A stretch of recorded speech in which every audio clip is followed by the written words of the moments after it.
What's up, everybody? Once again, it is I, James, coming to you from the Nerdy Mewzings Podcast studio. Today, I am very excited to be joined by Travis from Comics Limited. How you doing today, Travis? Pretty good. How you doing, James? Thanks for inviting me, by the way. Oh, man. Happy to have you on here. Thanks for being on.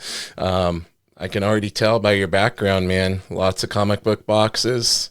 I have a feeling it's going to be like Step Brothers. Did we just become best friends? That's awesome, man. That's quite the setup you have there.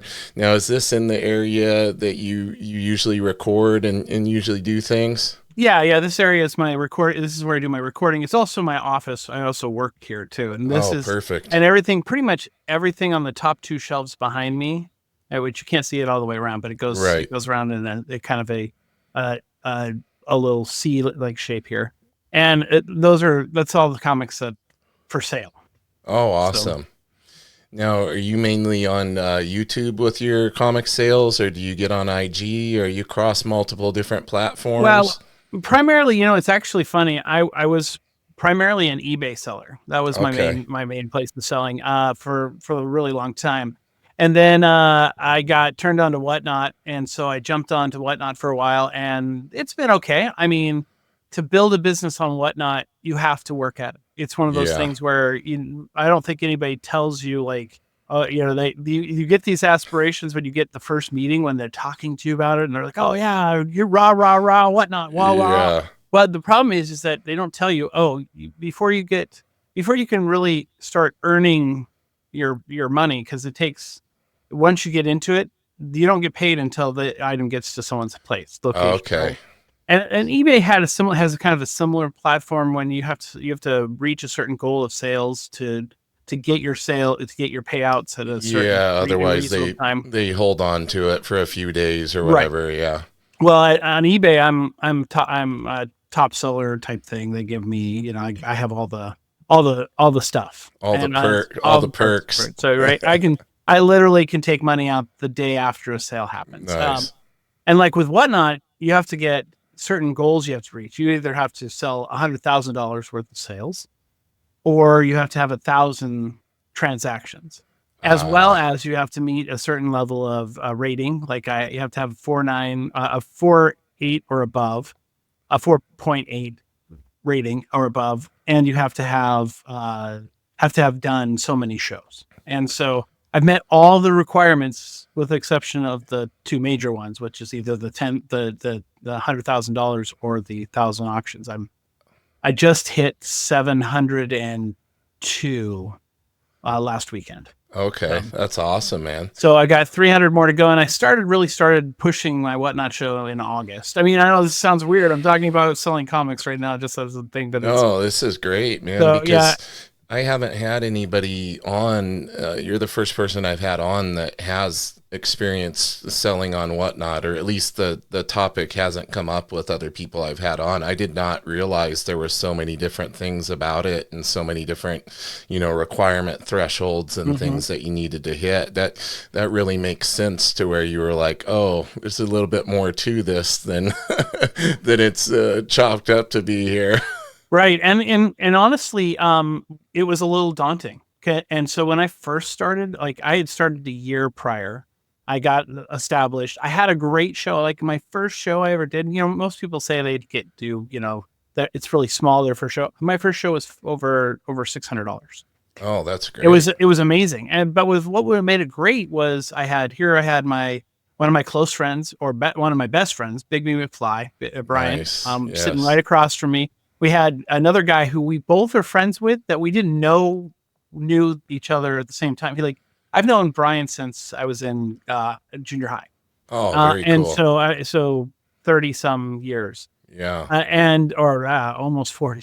And then there's and then he had a friend that I met at the church I go to, and we met and we became fast friends. We were talking about comics and we started talking about things. And then he's like, "Hey, do you know this guy named Brian? He used to have a comic shop." I'm like, "Yeah, and I've known him since we were in junior high." It's like, "You've known him? I've known him since I was in junior high." I'm like, and it's because Brian's family took him to two different youth groups when he was a kid. Oh, okay. And so he had friends in one youth group and he had friends and we went to junior high and high school together. So So we saw each other, and so we also went to youth group together as well because his mom wanted him to really get into church. Yeah. And so wherever it wasn't that she was going to go to church, but she was definitely going to make Brian go to church. Yep. And wanted to have him really get there. Anyway, so we met, and so it was all three of us, and it was really fun. We were talking back and forth, talking about comics, and just having our normal, like what you would see like on a podcast that we're on together or something like that, And so we'd pull an issue out, and we're putting it up, and we're starting at $1, and we're like talking it up and talking about what this comic represents and what this story represents, and people were just like, they were eating it up. They were like, buy this. My only bad experience from that particular show, and was kind of the thing that kind of pushed me away from Whatnot for a while, was I had a great sale with a guy. We had everything he got was perfect, but his opinion was nobody does anything perfect their first time. So he gave me a 4.0 for my rating. Which I had a speech, my rating for a year. I had a speech class teacher in college that was his thing. Nobody could get a perfect score. He was so proud of that. He goes, "Nobody's ever gotten 100% in my class, and there's no such thing as a perfect speech. So I'll never give out that perfect grade." I had a math teacher like that in college. Yeah. Oh my gosh, he was a former retired rocket scientist who was teaching a basic algebra. Oh man. And wow, you walk in the classroom, he gets down, he sits everybody down, he's like, okay, he starts talking about math and how much he loves it. And then he talks about his background. And then he says to everybody, "I'm going to grade on a curve and nobody gets an A." Yeah. So I got a group of 5 people together who really wanted to study, and we worked so hard to keep the bell curve up. To keep it up, and I ended up with the highest grade in class. I ended up B+ in the class. And, hey, that's awesome. And it was, and I had drug a whole group of people with me, and then there was a whole other group of people who didn't want to do that type of stuff, didn't want to get together, that were all on the other side of it. But of course, I was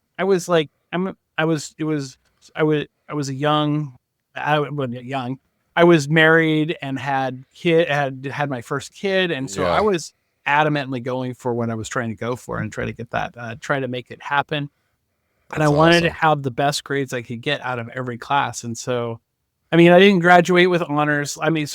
So that's a long story, right? So dude, I feel the same way though with this speech, the speech instructor, the public speaking class. And then he said that it really did make you want to prove him wrong. You're like, I'm going to go all out in this thing and I'm going to get him to give me as close to a perfect score as possible.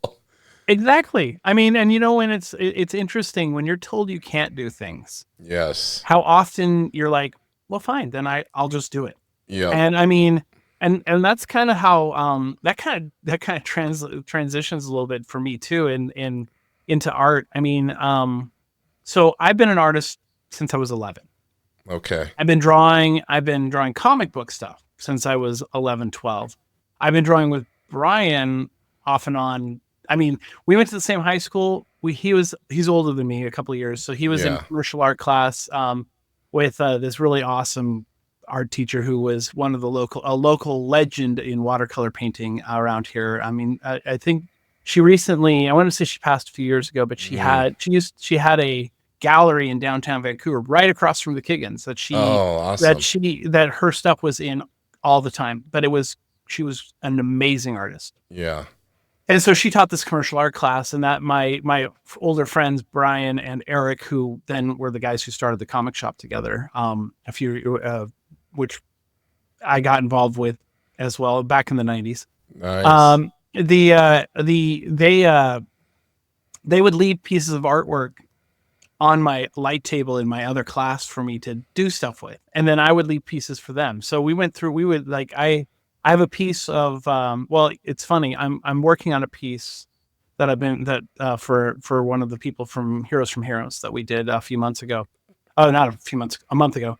And, and it's a piece that Brian drew, and I'm going to ink and color it. And so very cool. I started the inking process last week because the guy was like, "Hey, so where's my drawing?" It's like, it takes time, man. Sometimes, it's like it would be. I have in my hand, like in front of me right now, and this is only 4 of them, and I have another one. I have sketch covers right here that I'm working on. Right, that they're in various stages.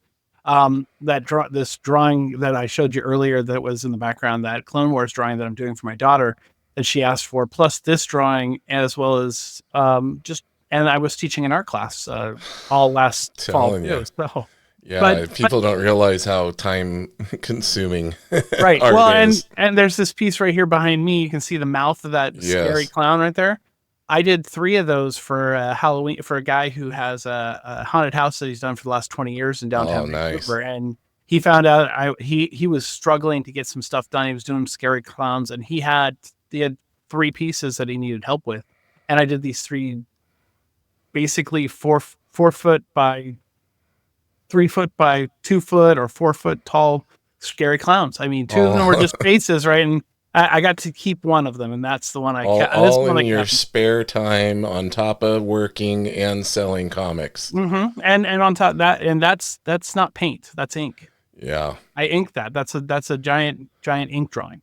So sounds like you and Brian started collaborating way back when you were in school, and now you're still collaborating. You're going to be inking and working on that. That's so cool. Yeah, and I'll show that piece tonight while for sure. We just want to see that stuff. So yeah, I would love to see that. So you worked at a comic book shop in the 90s as well. Yeah, I worked at Brian's shop. That's awesome. How old were you when you were doing that? Well, so I was in my mid-20s when I started working for Brian. It was about 95, and so they started the shop in 95. Was called Amazing Stories, and it was down on this road called Fourth Plane, and it was down in what's we call it's like it's not really the nice part of town. Okay. It's so like there's the heights, and then there's a drop, and then there's a valley called the Fourth Plane. There was Fourth Plane. It was a plane. I mean, that the Army had laid out these 4 different these 5 planes in the Vancouver area. Okay. And that's kind of how the name stuck. Like Mill Plane is the plane that had the mill on it, right? Because that was okay. Yeah, I've seen Mill. I think Mill Plane Road or something down when I've been down there. Yeah, it's the main drag through all the way through Vancouver. It goes from you can go all the way out to the very edge of the area that would be called Vancouver. There's some farms, and then there was a couple plants like Alcoa Metalworks used to be off of it. It goes, and you can take it all the way out to the end of the peninsula, past Vancouver Lake, almost to Ridgefield. I mean, you can't. It doesn't cross over to Ridgefield because the Lewis River comes right. It's where the Lewis River converges, and the Slough, and then the Columbia River all kind of converge in that spot. And then and then you can take it all the way out to almost Camas now. I mean, when I was a kid, it only went out to 172nd, but then now it goes all the way out to Camas. Punched it through, yeah. And so you're at this shop as a young man, and that's kind of in the time where Image was winding down a little bit, and I think people were starting to experience a little bit of that crash. The comic market crash and everything, all of us that had our 20, issue 1s of something thinking we're going to put ourselves through school. Right, exactly. We're getting a little worried at that time. Yeah, that was, I worked at the, comic book shop here in Washington that Todd McFarlane co-owned with his brother-in-law. It was called Spider's Web Cards and Comics. And I always joke because my listeners are going to be totally bored because I always talk about this because it's such a special memory, right? Because Todd would come into the shop and hang out and stuff, and the Image guys. But yeah, I remember that time, and just even though Image was kind of not at its peak. It was still such a special time to work in a comic book shop and be around comics. What were some of your fun experiences back then, being not only part of working at a shop, but working at a shop that your friend runs? That's got to be really cool. Well, yeah, I mean, it was a really interesting experience. I mean, because I worked there, and then the shop moved up the street to a little bit nicer place, closer to the college, and then I went back to work there shortly after that, because I left in the later '90s, went off to Eastern Washington University to try to get a degree in art, of all things, and then that didn't pan out. So I was like, okay, I come back to town, and I was like, what am I going to do with myself? And I mean, it's funny, because I really was, at that moment in time, I really thought, I'm going to go full bore into art. I'm going to do this. I'm going to be an artist. And that's what I was going to do. And so I kind of had that aspiration there, but then I also had this work ethic that my dad had instilled in me. Right. And so it was like, I don't want to depend on other people to support me, and I don't want to be a starving artist. That's just, I'm not going to do it. I just can't. And so, I had this other love, which, was kind of crazy.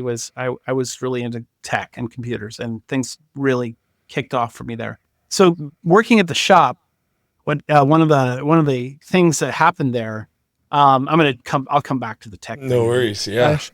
Well, it sounds like we're into a lot of the same things, because I was always big into computers and stuff too. So I'm along for the ride, man. To regale me with these tales. So one of the best parts of working at the shop was, initially they were working with Batcave to get their diamond order, and that was another local shop. Absolutely despised Batcave. I did. I mean, I don't know about them now. I don't know anything. They're a game store now, and they're nice people, and I have no animosity towards them. They were the competition back then, though. In '92, when Wildcats issue number 2 came out, I went in to pick up my books on Wednesday, New Comic Book Day, and they didn't have it wasn't on my shelf. And I'm like, well, hey, what's going on? He's like, well, we were shorted, so you weren't the first person here, and so you didn't get one. And I'm like, are we reordering? Because it was like this really weird thing. The issue 2 came out right as that was kind of like the moment of the sucking in, right? If you remember, it was like 92, 93, the comic market just started to go. Yep. And it was like, and so Image, I want to say that at least Jim Lee's studio, Homage, and Top Cow, they saw it coming enough. I mean, Extreme did not, no. but they saw it coming, so they lowered the print runs immediately, right? Yep. So we get the print runs came out, and they errored print run of the newsstand number 2, which was the white cover without the sparkle, right? Which I think was just, hey, we can't afford the sparkle. We're just going to do it. I think that's exactly what happened, because they were such a small studio, and Image was such a new thing. They're probably like, hey, this book is very late and we can't afford the sparkle thing. Just get it out before people revolt. So I was a hothead when I was in my early 20s. So I'm like, fine, I'm canceling my shelf right now. You're not getting my business. You're not going to get another cent from me. I walked out, and I went to another comic book store, and I bought the issue off of the rack, because they had it. And I think, I want to say at the time, that was like, wasn't Pegasus. I think it was Things from Another World had just really, they had grown so fast. Pegasus in downtown Vancouver, which was owned by the brother of the guy who owns Dark Horse. Oh, okay. His name. Yeah. But anyway, they were brothers, and Pegasus was his shop in Vancouver, and he kept it separate from Dark Horse, but he kept his brother's store going. Essentially, is what my understanding. And so I went there and I picked up the book. And then after about a week of being in his shop, I decided that I couldn't go there anymore, because he was kind of a jerk. So I went. I literally started going to every shop in Portland. I had a shelf at Future Dreams. I had a shelf at Excalibur. I had a shelf ad. Anyway, so all this happens. And then a couple years later, Brian and Eric say, hey, we're going to start a comic shop. And so I go to work for him. What was really cool is that once the diamond order started coming, it was very cool to be the guy who got to put the comics on the shelf. Oh, yeah. And then also to be the guy going, I'm buying that book today. I'm buying this book today. It's like, I remember, man. You're just like, hey, you know what? That's actually how I started at the comic shop. I was 16 and I would go in there and I would just offer to help put the books out. Mm-hmm. And then eventually, after a few weeks of doing that, Kim Colomajek, who's Todd's brother-in-law, he goes, hey, you want to work here part-time? Like, yes. And I remember how cool it was getting to see the big cases full of books, and the same thing you're saying, like, oh man, I want to get this one, I want to get that one. And yeah, such a great time. It's funny, you had Cheddar on a couple of weeks ago. Yes. I don't know when you talked to him, but I watched the video. His came out pretty quick. Yeah. So he was on just like probably a couple of days before that one came out. Okay, cool. So I watched it and I was like, and he started talking about his dad having 2 shops in Portland. Yes. Okay, so that's really interesting that he mentions this. Now, we had never had this conversation, but I always noticed because I've bought comics from him. He's bought comics from me. We've traded. We've done a lot of stuff. And so I know what his last name is. Okay. And so I see his last name and I'm like, that name is so familiar. I'm like, oh yeah, I know that name's that same name of the guy who owned a comic shop in Portland. So Brian and I and Eric used to go to Bergeron's Comics in Portland. Oh yes. Which is Cheddar's dad. That's such a small world thing, man. He had 2 stores, and we went to both stores, which is really great, which is funny because he sent me some footage. When I told him, hey, I used to go to your dad's shop all the time. He's like, no way. So he's like, did you remember this? And he sent me this video from the 90s of him camcording walking through the shop. And it literally is a shop I used to go into. He had some really great books in there. I mean, old Valiant stuff from Valiant before it was Jim Shooter Valiant. The old Turok, the old Robot Fighter, and Magnus, Magnus, and old Solar, and it was cool to see that stuff. In fact, Brian, as a kind of a give me, it's in one of my boxes back here actually, on the bottom row, stuff I'm keeping. He gave me a Dr. Solar that he bought from Bertrand's, or at least I think he got it from Bertrand's. He's had it for a long time. I mentioned how much I liked it, and so he gave it to me. That's cool, man. But but that was the kind of stuff I remember going through the boxes. I remember buying stuff. And what was interesting is that he helped a guy out in Vancouver in 1990 and 91, or 89, 90, and 91. This guy started a shop called Dreamscape Comics, which was literally on Mill Plain right down the street from my house. Okay, I remember Dreamscape. Yeah, I remember that name.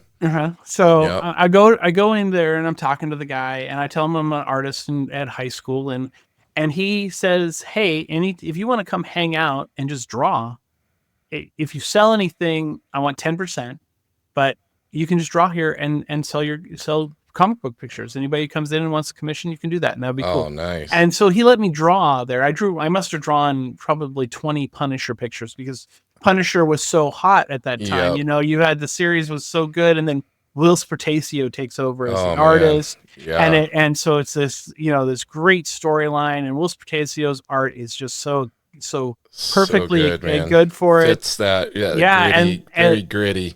A lot of people don't know Wills did like a lot of horror stuff before that, so he had that really gritty, dark, like perfect style for Punisher. Yeah, and then him transitioning from Punisher to X Factor, and I had been collecting X Factor because X Factor was one of the very first comics I ever bought. Nice. And it was off of a spinner rack at a Minute Mart that still exists here, right off the Mill Plain and 205 freeway. Oh, that's cool. Oh, it's fuzzy there. That's weird. Anyway, no spinner racks anymore, though. No spinner racks anymore. But it was, it's like, I think I want to say it was X Factor issue 14. It was great Walter Simonson cover. Master Mold has Cyclops in the grip of his hand, and Cyclops' optic blast is blasting against the rubber. The color on the cover is all this pinks and reds and everything reflecting everywhere. And Master Mold's kind of a purplish color. And it's just such it's kind of really powerful. Walt Simonson is one of my favorite artists. I love Walt Simonson. I can't say that I could ever emulate his work, but man, you have good taste, man. Yeah, so he's phenomenal. Yeah, you see that piece he's working on right now, that gigantic piece he's been posting on his Instagram the past several weeks. No, and that's the funny thing is I don't know if I'm following him on Instagram. Dude, it's insane. He's working on like this gigantic piece, and it's just phenomenal. Well, I'll have to go look. You got to check it out because it's like he's still got it and then some. Oh yeah, no, like, I mean one of the coolest things. So you remember the Batman Black and White comics that came out, right? Batman Black and White. Yes. He did a backup story in one of the Batman Black and White stories that was just amazing. It was kind of set in the future, and it kind of had still had the feel of the Batman who was in the armor. It wasn't Batman, but it was the one who was the Azrael. Yeah. And so it had that feel to it, but it was very Walter Simonson, and Louise Simonson wrote the story. Yeah. My favorite thing is I was planning on going to Terrificon last year with all the guys, right? That was the thing that everybody kind of did together, and I was going to join them for that. And I'm super jelly that they spent, and I just said jelly. Yep. I'm telling you, dude. That they got to have breakfast with Walter Simonson every day. I was more than once. Yeah. Like they sat down, he came over, they sat down with him and just I mean, I don't know what, I mean, I'm pretty good at not fanboying out too much. It would be hard to not.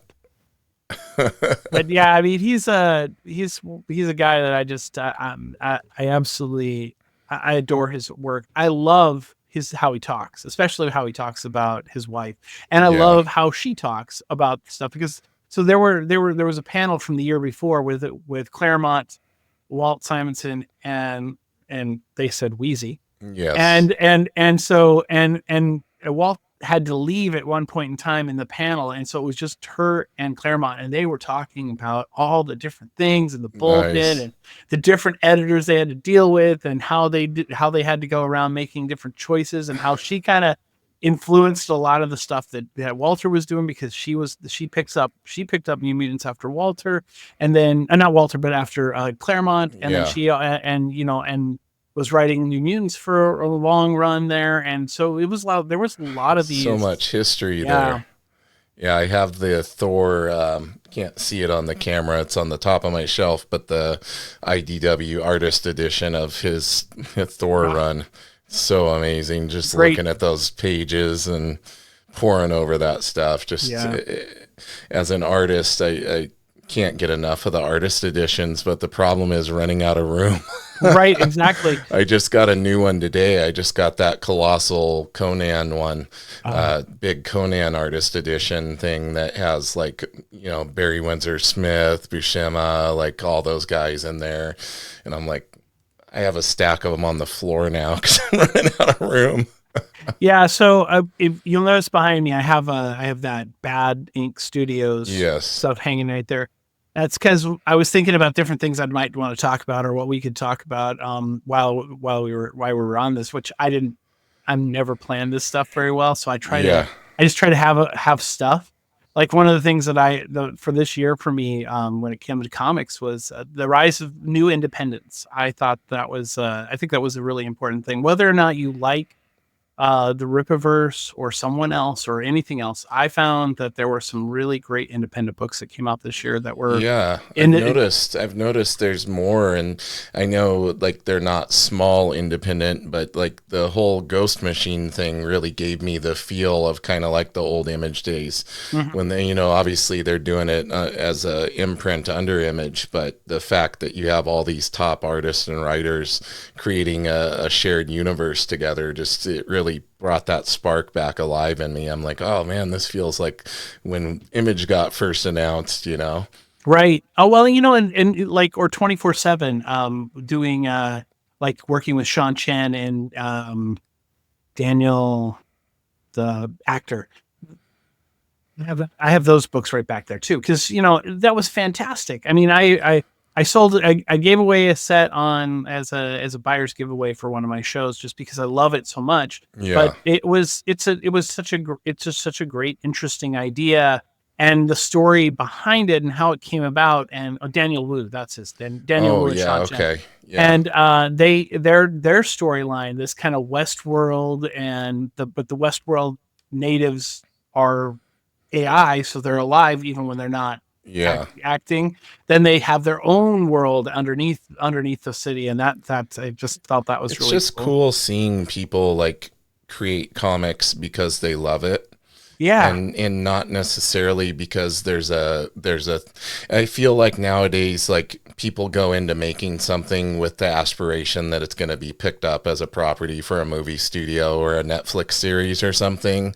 And they're not necessarily doing it because they are truly passionate about comics. Like, the people who are truly passionate about comics are still like regularly drawing comics, right, and creating new stuff. So whenever I see people doing stuff like that with the independent works and stuff, it's always really cool to me, because I'm like, oh, those people, they have that. Because I have that. Like, my aspiration was being a professional comic book artist. That's what I wanted to do. That was my dream when I was younger. And life takes different turns and you end up on the path you're meant to be on. But I've still never lost that, that love of creating and wanting to make things and all of that. And I continue to draw and continue to do stuff like the thing I surprised Ryan with and everything on the live stream. And, right, trying to keep that spark there. And I think people that truly have that, that creative fire in them, it's got to come out. Like, these guys, they're going to do an independent book if they have that idea and they've got it in them. Yeah, I agree. I think it's really hard to not do stuff, right? So, I mean, like, when when things didn't work out for me in comics, like I was saying, I was going to school, right? So I left the shop and I stopped doing pizza delivery and things like that, because that's what I was doing. I was trying to go to school, get, and I didn't want to have a giant full-time job. But I mean, the company I was working for, Smokey's Pizza here in Vancouver, it's now Megabyte, is owned by a friend of mine who was one of the managers. Oh, okay. And so, I worked for them off and on for like 10 years. And at one point in time, right before I was about ready to leave for school, the owner came up to me and was like, "Hey, I love your drive. I love your commitment to pizza and what we do here. And you're working full time for me. How would you like to manage a store?" And he offered me a store. And I was like, "No, I'm going to school to get my art degree." Yeah.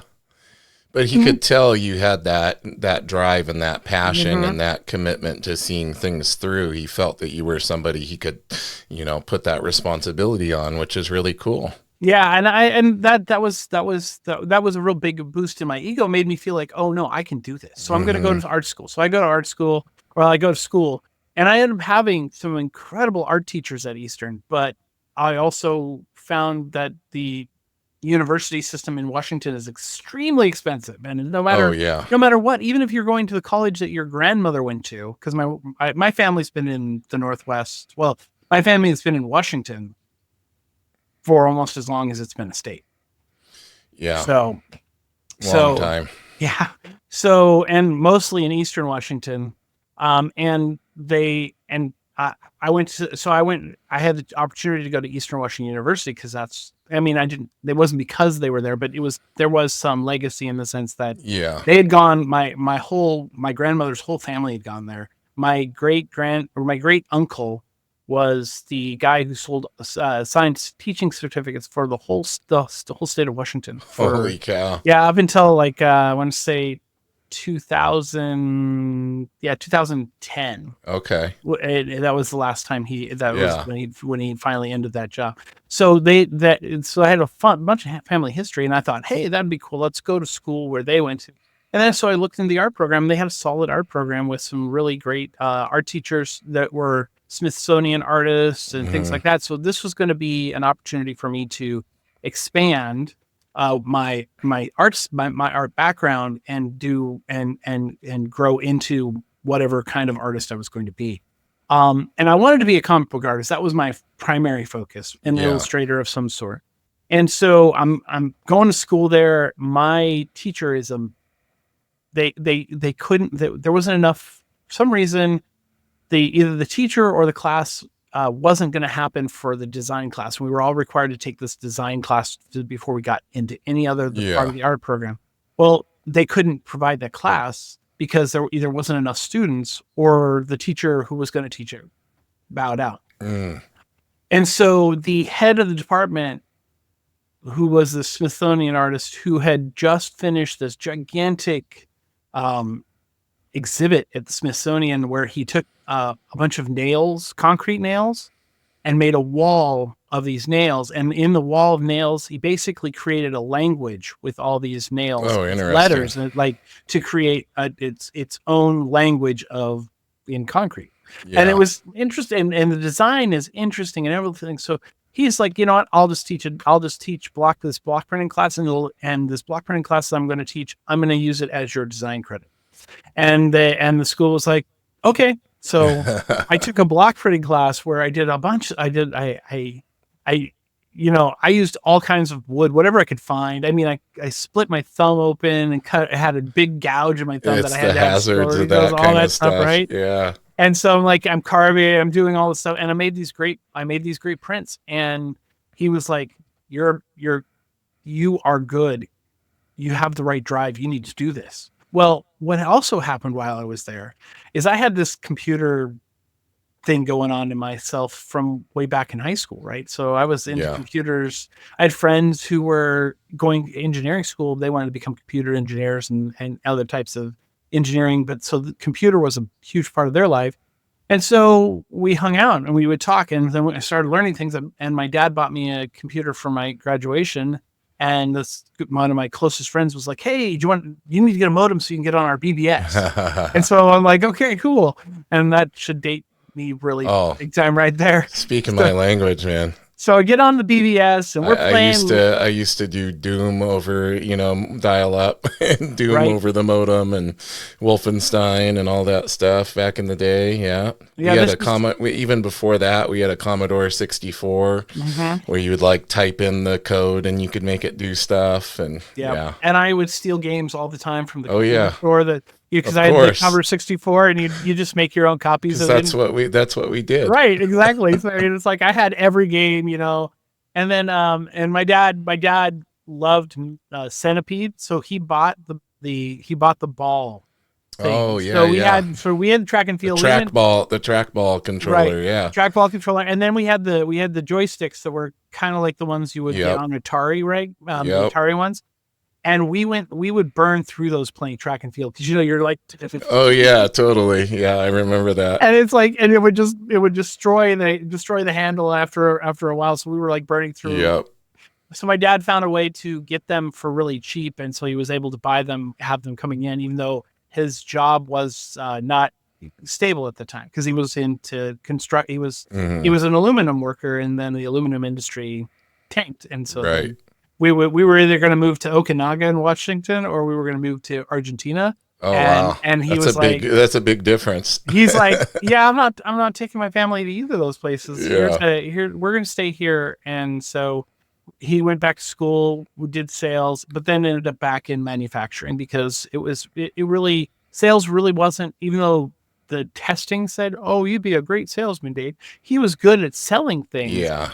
The problem was the passion for it, right? Well, he didn't have the passion for it, and he cared more about the people. Just say it. He was too honest. Yeah, he was too honest. Exactly. He was too honest. He was like, the guy would be like, yeah, I only really need 10 of these because I only go through 10. And he's like, you probably do only need 10 of them, buddy. Yeah. So here's a box of 100 that costs you $200, right. But you only need 10 out of these. Yeah. You'll never go through them ever again. So it was like my dad was. Always, he tried. He was since he was into cars. He did auto parts. He traveled around to mechanic shops and things like that, and help replace their parts. And it just wasn't his. He loved cars. He loved working on cars. He loved manual labor type things. He enjoyed that. He also loved art. My dad was a fantastic artist. He just never did anything with it because he was told at a young age. That's never going to get you anywhere. Yeah, not a viable thing. It's not a viable thing. And so he went to work right after went to work when he got back he was in the Army, became a mechanic in the Army, airplane mechanic during Vietnam, and then we're over in Germany for the second tour. And, and it was basically just the mechanic around the base. And so, and they loved living there. And then they came home and had me, and then my dad went to work in the steel mill and then to the aluminum mill. So, I mean, it was kind of like that. And he got specialized in what he did and actually ended up with a job that didn't get shipped off to around the world. And so when they were bringing people back, he was one of the few people that got to come back to Alcoa before they finally figured out how to get the wire mill out of Vancouver and go. So right. He got to come back, and he was one of 10 people, I think, out of like 1,000 people. So, oh wow. And so anyway, long story long, that kind of colored my view of what I needed to do work wise. And so I get back to Vancouver from college because I spent all this money and didn't have anything to show for it. I'm like, what am I going to do? I don't want to go back to pizza delivery, although I did immediately have a job and went right back. I'm like, I don't want to do this forever. So I started calling around. I was talking to some, and while I was at college, the other thing happened is I was talking to a friend who worked in the computer lab, and he's like, we need people desperately, and you have every experience. Yeah. And I'm like, I've never worked on computers. They're like, you've never worked on computers? What happens if you do this on a Windows machine? You already know. He's like, you just didn't look at it as work. I know. It was always fun, right? And so I go in and I have a 5-minute interview, and I'm working the next hour. Yeah. And so I'm like, okay. So then I get back in town. I'm like, I wonder if I can parlay this into an actual thing, right? Because there's got to be jobs out there, right, for computer guys. And so I'm asking around. I went to this temp service that I'd worked at before for going and taking this job that I took to earn some money, extra money. They paid whatever I earned while I was working there. They put that in for college. So I got to take that money with me. So it was kind of a scholarship thing, which was really cool. And so and it worked. It was great. It meant that I ended up not having as much debt from going to Eastern. Yeah. And then, so I end up taking this test that they say is going to take you an hour to do. I'm done in 20 minutes. Yeah. She goes, what do you mean? I'm like, I'm done. She goes and looks at it, and she's like, oh, well, we're sending you right now to, they have a meeting over at Stream International in Beaverton. You need to go there now, and they'll set you up, and we'll talk to you. I get over there. I end up going in. I don't even have an interview. They bring me right into this class where Gateway Computers is using Stream as their call. It's a call center. Basically, it's a giant call center company. And so they are like, what their whole thing was, we're training the computer technicians today for tomorrow's world. And so that was what they were doing. And it was a great company to work for. I worked for them for about a year. Went through 3 different jobs. I learned a ton about telecommunications while I was there, because they picked up the US West support contract for their DSL service for online services. So I had all this background of being online because of the BBS, and then having my own internet service forever and figuring out how to finagle that. Yeah. By the way, nobody will remember this. Maybe you'll remember this, but Pacifier Online or the small ISPs, they used to have like this 2-hour a day account that you could get. So you could just jump on, get your email, and check some web, right? And it was all Linux stuff at the time, or Unix stuff at the time, because nobody. Yeah. And so what nobody really knows, I don't think anybody really knows this, but they didn't have a gate on it, right? So you'd go log in you'd be on for 2 hours. It kicks you off at the end of 2 hours. You log right back on. Right. So I was literally online with 2 different modems. I would switch back and forth. Yeah. So one would go back and forth. So I had this whole setup to do this. So I knew all these init strings. I had all these different things. And so I went into this job, and I got this job, and that was, for me, the job was, this is going to help me become an artist, because I'll be able to pay for what I'm doing. I'm going to do Yeah, it was all an ends to a means, right? Like right. You had this, it always came back to art. Right, like whether it was the pizza thing or whether it was the art school or now this, it was all like, okay, now I'm going to get to do my art. Right, exactly. So I was trying to have those creative outlets on the front of that, right? And so, I worked for Brian after I came back, just kind of once or twice a week, and worked in the shop, and then he needed someone to help close the shop 2 nights a week because he had kid and wanted to have time to be home with the kid, which totally made sense. And I was single at the time, so I did that, and so I closed the store, would close the shop, and do the counting and all that stuff, and I did that for a couple nights a week for him, as well as doing my regular job and doing other stuff. And then I did radio for a while as an outlet for creativity, which got me to this place where this church that I met my wife at, where I then also became art minister. Like I know it sounds a weird title, right? It sounds cool though. It's got art. So, art is in the title. So basically, what I did was I led the art ministry at this church for about 3 years, and then as things changed and we got married, I moved on, and we moved on to a different church, and I did the art ministry there.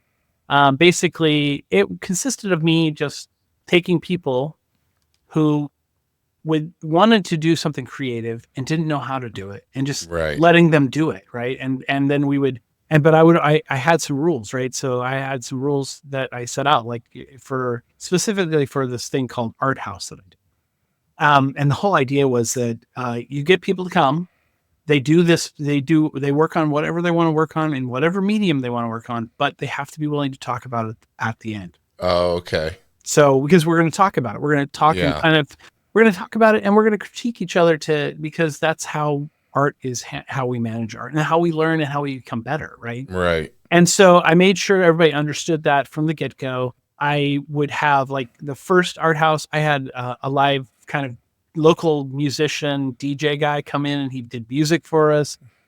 We had always had food.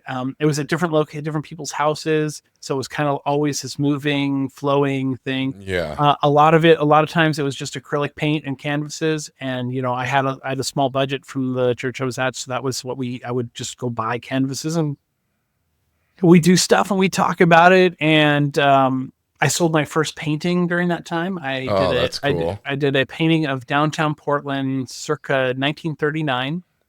Out of this, someone said, "Hey, I have this black and white photograph. Can you make me a giant color painting of it?" And they're like, "How?" I'm like, "How big?" And they're like, "Well, something goes over the fireplace."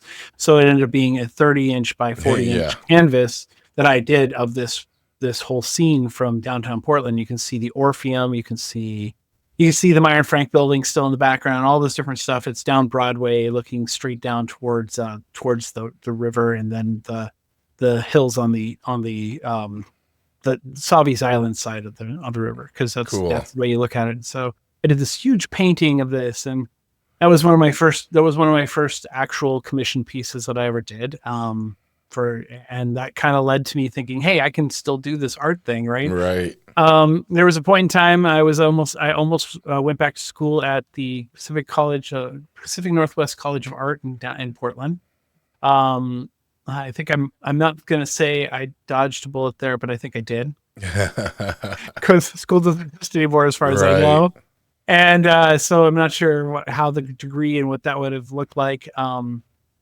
But then, it kind of led back into getting this house, becoming a dad, and doing all this art and stuff like that, and just being creative with my wife. And when I married my wife, Kimberly, her dad was into comics. And he had gone and he had sold comics all the way up through the comic boom and bust, right? Okay. And so when we got married, there was this huge comic book collection. Kind of I'm not going to say it was her dowry, but essentially it became my comic book collection. Yeah, yeah. And it was one of the first collections that I resold, because there was so much stuff, so many things. I mean, I'm not even kidding you, man. There were so many great 2000 to mid stuff is really hot today right now, like Red Hulk stuff and Green Lantern stuff and all the modern keys and stuff. Everything you could think of. The whole, a couple 3 or 4 runs of the original Wolverine miniseries. All these different things, right?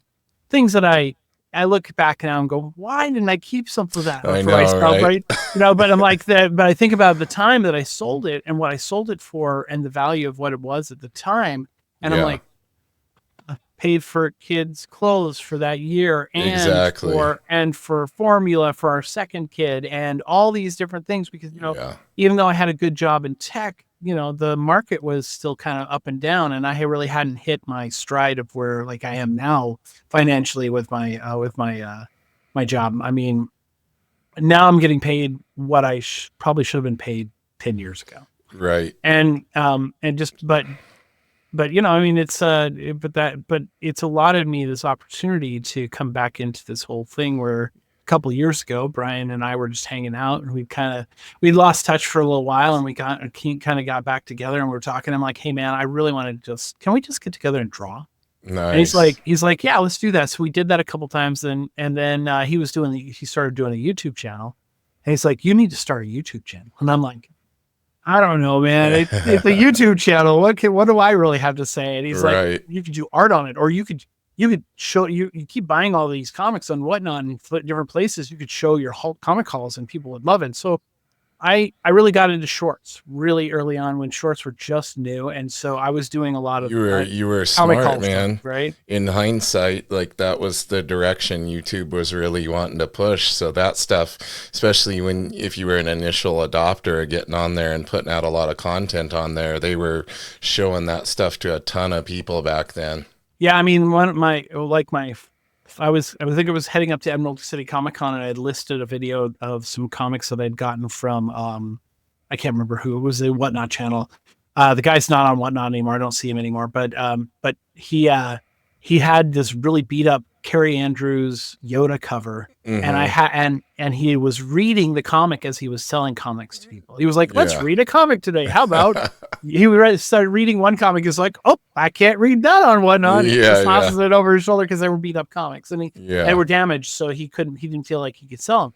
Well, he reads Yoda #1 to all of us, and it's the Carrie Andrews cover, so it's this really cool Yoda cover.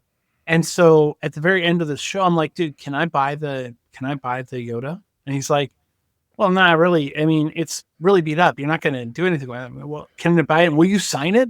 And awesome. He signed the cover. And so that was the last issue I put up in the video, right?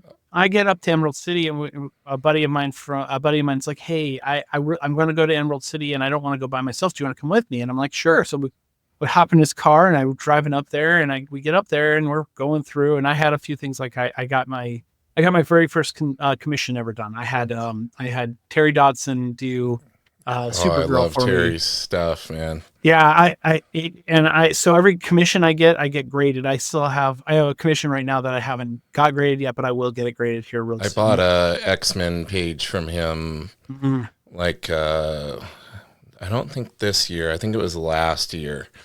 Yeah. I was so stoked. And that run of X-Men is one of my favorite runs of X-Men that anybody's ever done. I mean, I know the writer has some problems, but the original writer who was writing the storyline. But I'll tell you, man, all female team, and yet it felt like X-Men the way X-Men's supposed to be. So it had this feminine side to it that was really good and feminine strong. So when I hear people say that, well, we don't have enough strong women in Marvel, I'm like, are you kidding me? There's a ton. I mean, yeah. And Terry's so good at portraying those characters, just masterful. Right, and portraying them in a way that is both smart, connects with both the male and the female audience, right? And you feel that way. And I mean that was the first time I really is it Monica St. James that one said that has that her brother and her were from X Factor for Gen Gen 13, not Gen X, Generation X, yeah, Generation X, and they have powers that they strain Yep. and stuff. Yep. So, but I mean, I love that character that she was, because I never really understood her character, because Gen 13 really wasn't my book, although I loved the artist, Bacalo's art. So fantastic. Oh, yeah. But it didn't draw me in. Right. So storyline, characters, what have you. I loved it when it was the Age of Apocalypse version of it. I thought that was pretty cool. Age of Apocalypse was great. That was some fun stuff. Yeah. And that was when I was working at the shop with Brian, and Brian, before I went to school, that's when all that came out. I remember all that coming out, and I was like so excited for it. And Brian's like, "Why aren't you excited for this Kingdom Come thing?" And I'm like, because this is so cool. It's X-Men, And, but this Kingdom Come thing, Travis, you got to see this art. You're not going to believe it. So he starts showing me Alex Ross for the first time, and I'm flipping through this, and I'm like, this is all painted stuff. And he's like, this is a Travis comic book. You need to have it. And I'm like, he's selling me hard. I work at the shop. I'm going to get the book for free. It's not like I'm going to be paying for it, but he's selling me hard on it. And, because way back in high school, there was this Havoc Wolverine storyline. Oh, I know which one you're talking about. All watercolor painted art, right? Yeah, the whole thing. Beautiful stuff. I loved it. It was like one of my favorite books of all time. Like, I talked about it all the time when we were kids. And so Brian, immediately, no matter what, if an image from that comes up anywhere, he's like, "Oh, look, Travis art right there. That's Travis art. Travis loves that art. That's his stuff." And so it's kind of a go-to funny thing that Speaking of Travis and art, I got all this art talk. I need to see some of your art, man. Is there some stuff you'd be willing to show on here for everybody to see? Absolutely. And in fact, I'll bring up You've got like a fancy camera setup. I think you can make it like split screen or something here. I can. Oh, look at that. Yeah. The mastery of OBS. Yeah, I like it a lot. So this piece right here is one I'm working on for my daughter. It's a Clone Wars cover. Oh, you kind of see I'm doing the 501st issue. And it's three of her favorite characters, and now my brain just went blank and I cannot think of any of their names, but it's the main guy from the 501st, the leader, Captain Rex. And then two of the other, one of them I think is supposed to be Cody, and one of them is supposed to be one of the other guys. Yeah. And so that's kind of what she asked me for. And so what I decided to do, and if you can kind of see by the positioning, can you imagine a Captain America, Black Widow, and a Wolverine? Yep. X-Men 268. Jim Lee cover. Yeah. Mm-hmm. So totally. That's where I was going with that. Nice, and so that was, nice homage. Yeah. Yeah. So I'm going to kind of show some stuff in kind of various stages. So I'm working on, I have a group of sketch covers that I'm working on right now. Oh, cool. I love sketch covers. And this one, these first two are actually, three of them are actually for one person. For cool. Richard Westfall. I don't know if you've met or heard of Richard Westfall. Richard was on the Christmas stream with Ryan, right? Yeah. He's one of our. He's kind of our go-to admin guy. I think he was on Big B's stream and everything. Yeah. He's been live with me a couple times. I'm familiar. I meant to reach out to see if he wanted to come on here, so I might have to have you put in a good word for me if you enjoy your time on here. Get him on here. I don't know. I'm kind of bored. I'm just kidding. That's so boring. I know. So this first talking about all the things that we love is so boring. I know, it's terrible. So he asked for very specific things when we were talking about stuff, right? And so the first one he asked for was the Avengers locker room. Not with the Avengers in it, just with their costumes in lockers. Right. And so I was imagining, so I had been watching show on Apple TV about the soccer guy. Can't think of his name. Ted Lasso? Ted Lasso. And so I was imagining their locker room. Yep. When I was doing that. So you can kind of get an idea. Plus then I started looking up college locker rooms, college football locker rooms, and all the different lighting and different things. Getting all your reference just trying to material, get ideas in my head what it looked like. Because I was like, how do I do this? Because I'm not super into sports, so that's not my. This is the thing about comics, man. We have to figure out how to draw anything that's asked of us. Right. So this and I think I'm going to try to. Oh, dude, that turned out great.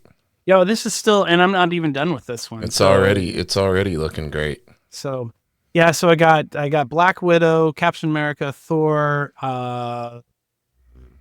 Scarlet Witch, and Iron Man. Nice. And so, and I just had added the shield, the shield. You can kind of see it's sitting up on the top shelf. I love how the hammer down there. Yep.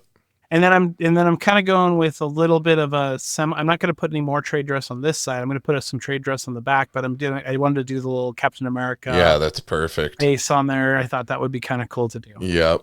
No, that's awesome, dude. This one might be a little bit harder to see. He asked me for the Red Lantern cat.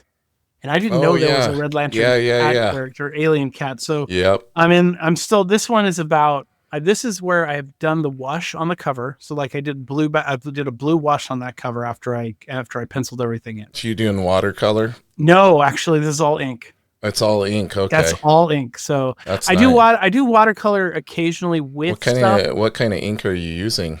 I have some. Yeah. I'd like to see. So I use these drawing inks. Okay. They seem to be the best waterproof. The only name of drawing ink I remember from way back in the day was people would get the Doc Martin. Wasn't it that Doc Martin made some kind of colored inks or something that people would use? I have some Doc Martin white. It's one of the best whites out there. And then I have a bottle of the same company's it's called, the company's called it's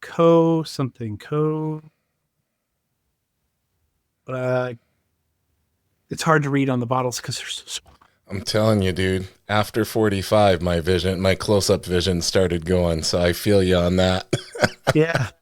So what I do is I tend to wash the cover sometimes with the color, depending on what I'm doing. So you'll see that in one of my more recent videos I put out that I did a cover, a Turtles cover. Yes. And the Turtles cover, which I don't have now because it's in the hands of the guy who got it. Yep. That one I didn't. I actually did it afterwards. I painted the whole cover with the white ink. Okay. Because I didn't like it. Felt a little dingy, even though I had cleared all the eraser off of it. I felt like it needed something more to make it more pop. Mm-hmm. And make the character, because I was originally going to do an alleyway scene, and then it was I was talking to my daughter, and she's like, "Yeah, I think it would be too much," because you got 5 characters on there: Teenage Mutant Ninja Turtles and Spider-Man, which, by the way, they've never been together. So sometimes it's about what you leave out versus what you put in, right? Exactly. That is exactly what. Which is hard though, because a lot of times we want to put everything in, and it's hard to pull back and actually,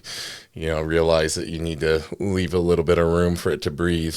Right. And I think that's what's going on with the Black Widow one. I'm still working. I'm still not quite comfortable with her suit on there. Right. I feel like it needs a little more. And I feel like there's I don't know if I like the blue walls. I think I'm going to change the walls to something else. Maybe try to come up with kind of a taupe or something that would be more wall-like. The light on the ceiling. So that was actually inspired by a college football team's locker room I saw that had this big light, on the ceiling, and it had their symbol their symbol on it. Like I want to cool. with some animal head, almost like the Cougars, I think. Right. Yeah. And it shining down, you see the symbol down on the floor as well. So that's kind of what I was doing. That's a great idea. So this. And I got to tell everybody who's listening to the audio version, this is why I always recommend looking at the YouTube version, man. He's showing all sorts of cool stuff on here, so make sure to switch over to YouTube at this part of the podcast. Oh, and he's even able to zoom in. Look at this guy. Yeah, I'm going to zoom in. So fancy. All right. There we go. So now we can see it better. We can really see it, yeah. So this is the Red Lantern cat, and you can see it's still kind of in a very basic stage. You can see I'm already changing the letters on the... You're just blocking everything in and getting an idea for the overall color palette and everything. Right, and I thought purple was a great way to do space because you can go darker, and that's kind of what I did with the. So I have one book that's been great, that book was this Silver Surfer book that I did for Dave. 35 cent comics. Oh, okay. And so his was in Silver Surfer versus Galactus, and it was just big giant Galactus head with Silver Surfer shooting him in the face. And so if you want to check out my channel, it's on my channel, it's on my Instagram, but it shows the graded book and everything. And that's right. You're a CGC certified artist, right? I did. Yes. That's amazing, man. So very cool. It sounds really cool, and I kind of want to keep the coolness of it, but it's not coolness. Really. But it's not as hard to. It's not as hard to get. Don't let the cat out of the bag. Pun intended. There he is. Yeah, I mean, you can't really see it, but there's a tail that's kind of going up here in the background, and then that'll all be blued in, and you can see that I'm wiping out the Green Lantern title and just changing it to Red Lantern because it was a Green Lantern. There aren't any Red Lantern sketch covers. So what kind of challenges are you finding? Because the paper on those sketch covers, a lot of times it's kind of, is not the greatest paper for all different mediums, but it's kind of like if people don't know, these sketch cover comics they sell, it's almost like a, what would you call it? Like not quite like poster board, but I mean, it's pretty heavy duty. It's a light Bristol. Yeah. And which is good for ink, but watercolor is that's what I was going to ask you. You find challenges with this because you are going in there with the ink and everything. Here, this one was a really hard find for the comic itself. I'm going to go ahead and take it out. And unfortunately, this one has a dented corner. I was a little bummed about it, but maybe that's why the guy only sold it for $4. It could be, yeah. So,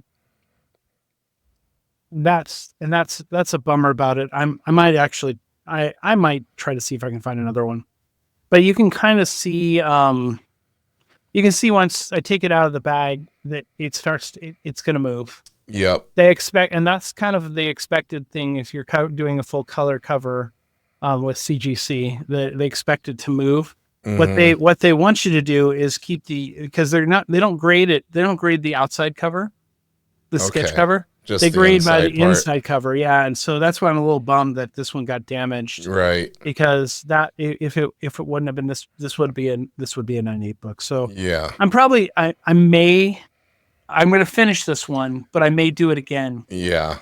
Which I've done before, like one of the very first pieces. So it kind of led into doing this. I'm going to show some more there for you in a minute, but what kind of led into doing this was, so a few almost 2 years ago, Brian was like, "Hey, you need to do a YouTube channel." I'm like, "Okay," and then he's like, "Hey, let's do this thing where we shout other people's channels out, and then we'll do a giveaway after so many months where other people are doing this." Big B's shout out channels.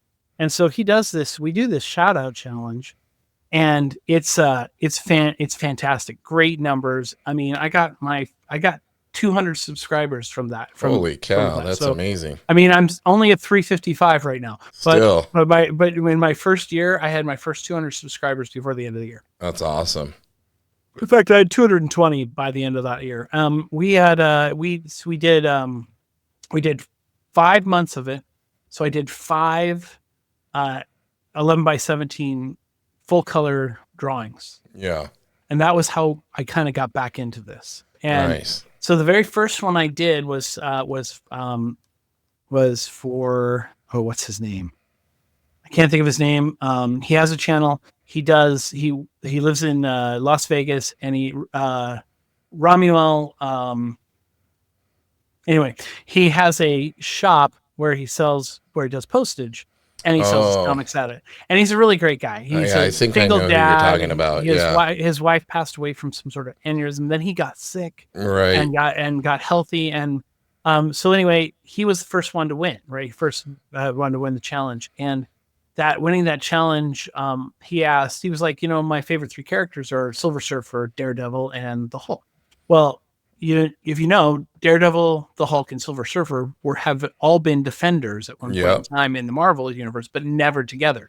Yeah. The Silver Surfer and the Hulk, yes. The Hulk and Daredevil, yes, but never all three. Never all three. So I basically did this drawing, and if you go dig through my channel or even dig through my stuff, there's one of the drawing, you should see it there.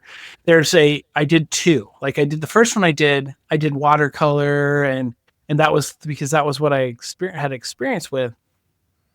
And I didn't like it. It just didn't look right. The paper didn't hold up right. It didn't have the right feel to it. Right. And I didn't like the Hulk didn't look right. I had the perspective wrong. And this was the first time I've drawn characters for someone in probably, I'm going to say probably 10, 15 years. Now I'd drawn and been drawing in my own sketchbooks, but I hadn't done anything for any other person. So I'm like, okay, you know what? I can do better. So Brian and I sat down, we were drawing, and I'm like, hey, can you show me what you would do with this hand? Show me this. I have that drawing. I don't have it with me over here, but I have that drawing that Brian did up on. And then I went back and I redrew the whole, I put the one drawing on my drawing board, and I put my another drawing on my drawing board on the next to it, and I had it up on my easel. And then I just basically freehanded the whole thing, a whole new version of the whole thing. And it turned out so much better. And it was the forced perspective of the hand, the same size as the Hulk's head, and all that stuff, and the fist all the way back here. And it was just, it was great. And the Silver Surfer blasting across, and then Daredevil swinging in from above. It was just, and throwing one of his batons and the rope twisting around, and kind of, so it all came together in that, it looked that version. So good. And I was like, okay. And I gave him both to him. I got to have both of them. So he was the first and one.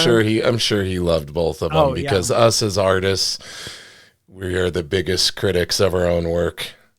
We definitely are. So my most recent commission, other than the one that I did for the Christmas thing, was a guy during the Heroes for Heroes bought a sketch cover from me, and he asked me to do Spider-Gwen, but he wants a homage to Amazing Spider-Man 300.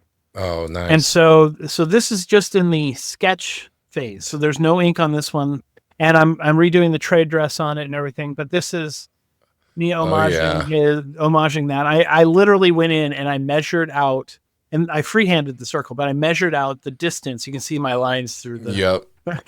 I measured out the diameter of the circle and how and all the stuff, and how much, and then the space between the two. And you nailed the pose too. Oh yeah, that was a lot of fun. I mean, I have a facsimile 300 right over here that I was using for that to do it. So that's kind of that one's going to be that's actually next on the docket to go to ink. I'm probably going to do a little more detail before I do that, but that's next on the docket to go to ink.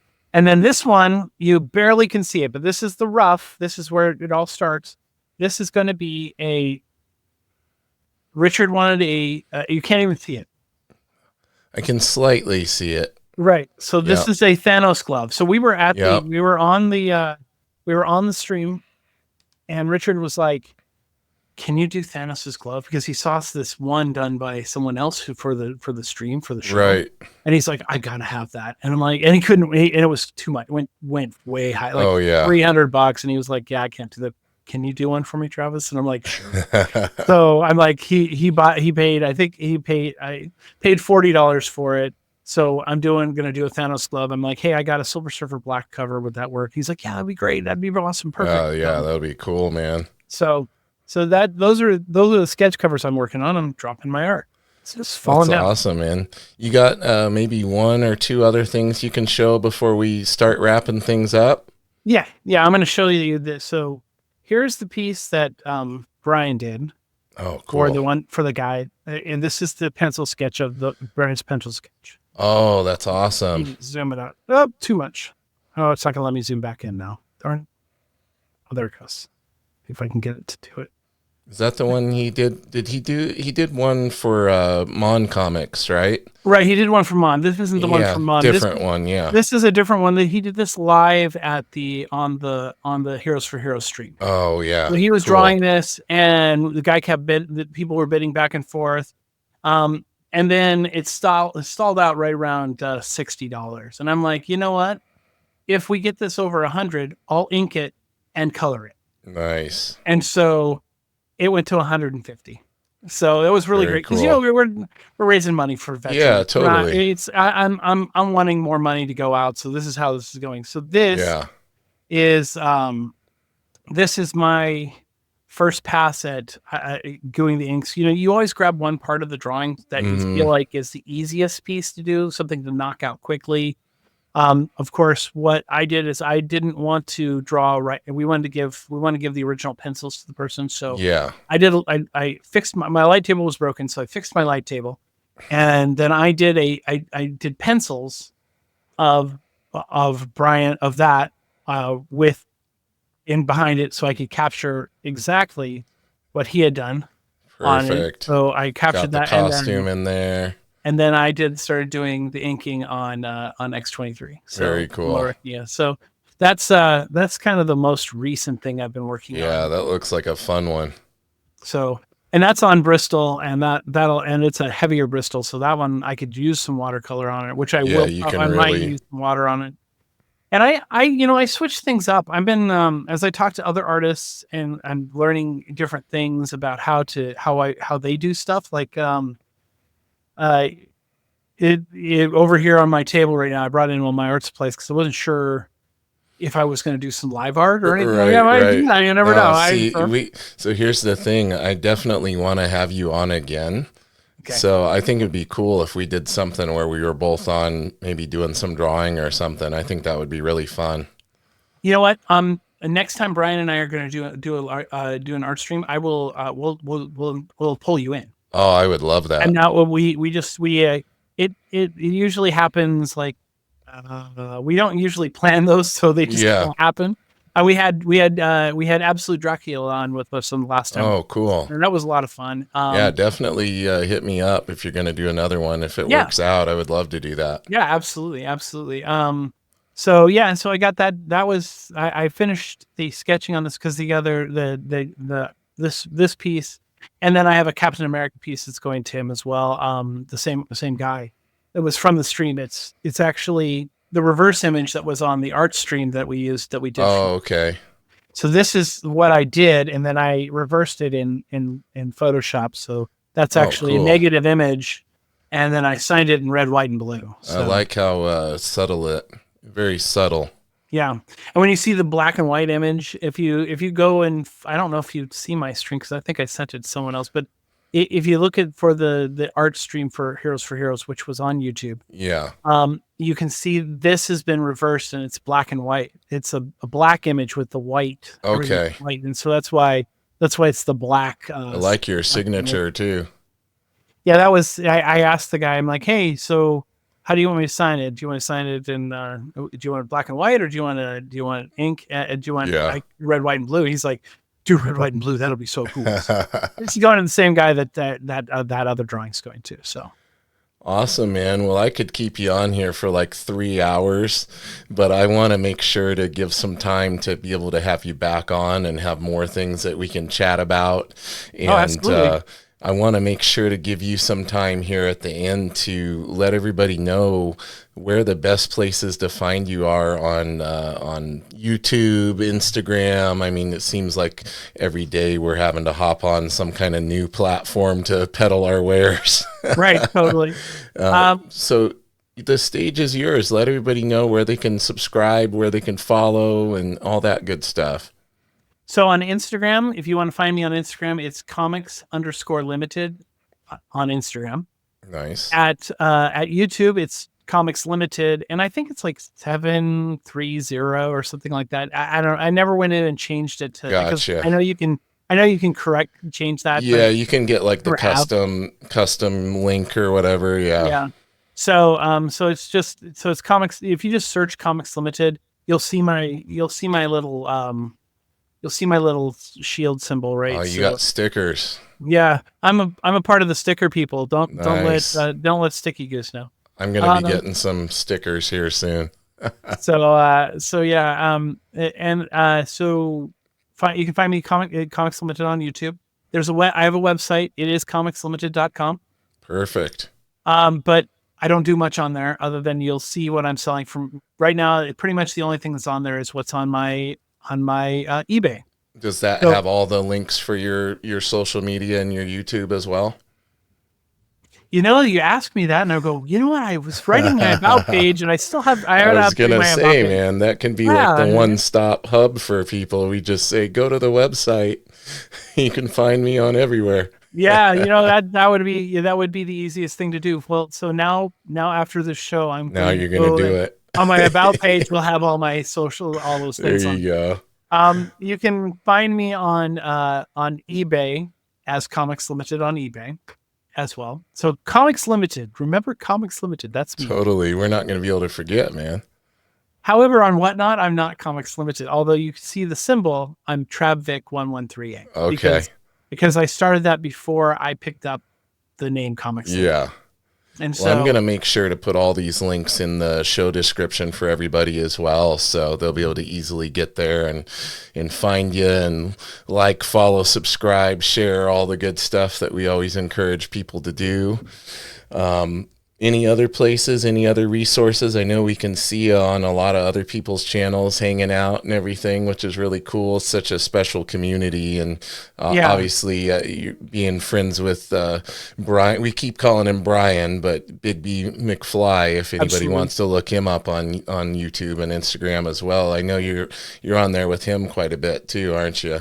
Yeah, he and I, well, I mean, of course, he doesn't live that far.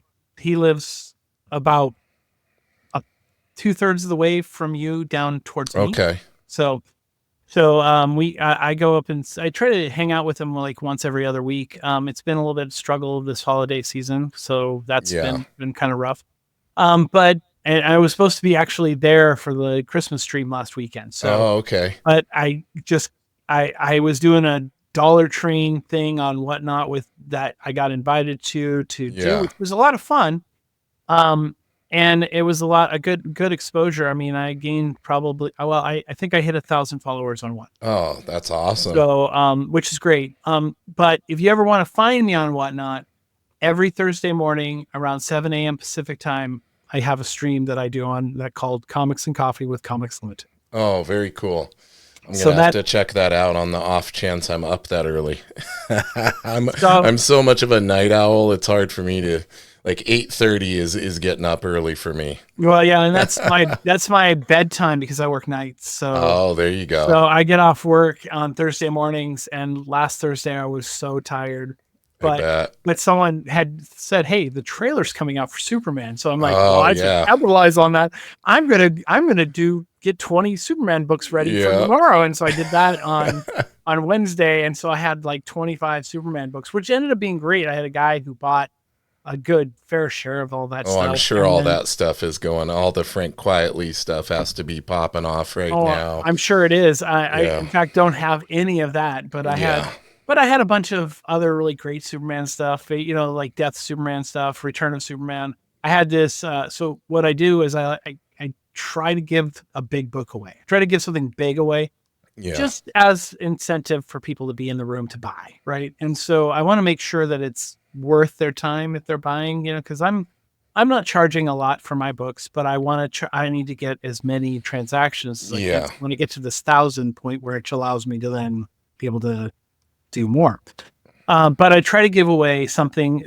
I have something that's at least worth $50 to start off with as a giveaway, as a buyer's giveaway. Yeah. Well, so this week it was a 6 or 5 times signed Return of Superman. Oh, sweet. And it wasn't graded because because it was polybagged, and they signed it on the polybag. Oh, they signed on the bag. Dan Jurgens and all the different, and Gamil and all the different artists and writers. Everybody was doing Superman at the time signed it. Kessel's on there, all those different. And so you're like, oh, that's really cool. And then whatever reason, my giveaway didnlike work right. And it was for everybody. And it was like, oh my gosh. And some guy comes in and he wins it. And he's like, I'm like, well, that's weird. You didn't buy anything. How did you win? He's like, I'm so sorry. It was a buyer's giveaway. I didn't mean to. Let me buy something. I feel so bad. Yeah. So he ended up giving me back, not saying I'm not going to take it. I was able to run the buyer's giveaway as a buyer. I was able to run the giveaway and only had buyers in it. And so what I did is he wanted some ASM stuff, so and we were talking about it, and I said, you know what, for your generosity for giving that back, because you have to get something that you want, I'm going to send you these 6 ASM books that you wanted. And so that's awesome, I sent those off to him as a freebie to him. So I try to be as generous as possible on the stream, because I feel like it's more about connecting with people and being generous and getting them involved in comics. I think so, yeah. Than it is about me making a bunch of money off of it. More so, I want to buy and curate books for me, because everybody who buys from me, they also get free things from me too. I always add a couple books to their order, no matter what. Right? You buy one book from me. Let's say, like on the dollar. I'm still talking, and we're trying to get good ad there. No, you're good. So the Dollar Train thing, people were buying dollar books. And so the people who bought $1, I said, anybody who buys over $1, spends over $1 on the stream, will get an extra book in their package. And so every book that I sold for $2. I was going to say, speaking of free books, from Bigby's thing, like a week ago, I got on there and he was doing a thing for, anybody that bought a membership through his YouTube channel, and then Son of Crom and another guy, What's on the Comic Rack, were on there, and they're like, yeah, anybody who does this, we're going to send them free comics. And Son of Crom hand delivered my comics, because he lives real close to me. Right. So he literally left them on my front porch this morning. So I had a visit by the Son of Crom. I'll have to look on my Ring camera. He came so early. Yeah, he's a great guy. Just such a cool community, like you're talking about, like giving back and giving free stuff. I just thought that was so cool. Well, and I think I gave away a sketch cover on that show because I wanted Brian to get. I want people to sign up, so I gave a sketch cover away. I just got the book, the cover that I'm going to do it on. It's a new one, a DC All In, but the guy wanted Commandi, and I was like.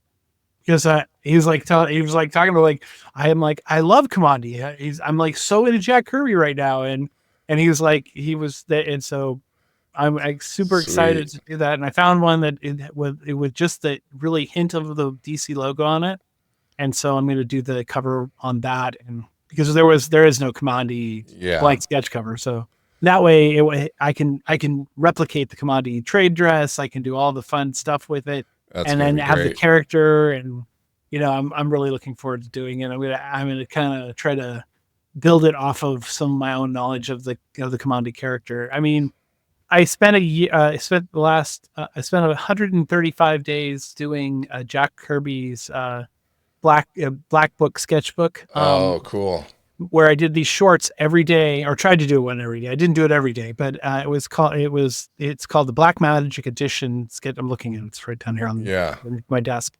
And it basically has all these artists who inked the sketchbook of Jack Kirby's. Jack Kirby got all these people together. It's right before he died, and they all came in and did covers and told stories. And there's some information about the character, or some history type stuff. Like there's a guy who was an editor who wrote all the kind of history type things. And then there's artist comments, and then there's comments by Jack Kirby in it too, which are, I'm going to have to find this book. Yeah. It's hard to find. And right now, I think the last time I saw it here, let me show it to you. I'll find it, and I'll probably pay way too much for it. Well, don't pay too much for it. I mean, I think I saw it, the last time I saw it was 110 for an unopened, the poly bag. I mean, it's a pretty thick book too. Very cool. And that's, and it's, I mean, and I literally went through it, and I would open it, and I'd read through it first and get what I was reading in my mind so that I could read it out loud. And I'd open it, and it'd show the image on one side, like, yeah, I was going to say, you got to show me something there. There we go. I just random page, Puppet Master, right? And that was inked by Peter Cooper. And so I would read the copy on the other side of the page. The copy here, like, so for Desaad, there's some copy there, right? Okay. And I would just read the copy as part of this. And you just did that for some YouTube shorts. Yeah. I mean, they were awesome. On my channel, there is a what are they called when you group them together? Is one playlist. So there's a playlist of all those in there, and I'm going through and re-editing them, so they not re-editing them, but editing the title and making sure they have the exact same title, because it changed a little bit over time, because as I got to know how to do YouTube better, I improved, and so I was changing things. Like I was using vidIQ to help kind of find the best times and things like that to do stuff, and awesome, Travis, all that stuff. So listen, brother, I appreciate you being on here. I could talk to you forever. I'm going to have you back on. I'm going to hold you to it. And I hope to be on one of those drawing streams with you. Yes. Hang out with me here for a moment while I tell everybody what to do. I get bossy, tell them to like and subscribe, and go check us out on youtube.com/@Nerdy for the video version, especially when we have artist guests like Travis. We always have cool stuff that is getting shown off, so I always recommend checking out the YouTube version. Audio version can be found on any major audio podcast platform. And in the meantime, everybody, I'm going to hit this outro. Travis, keep it nerdy, brother.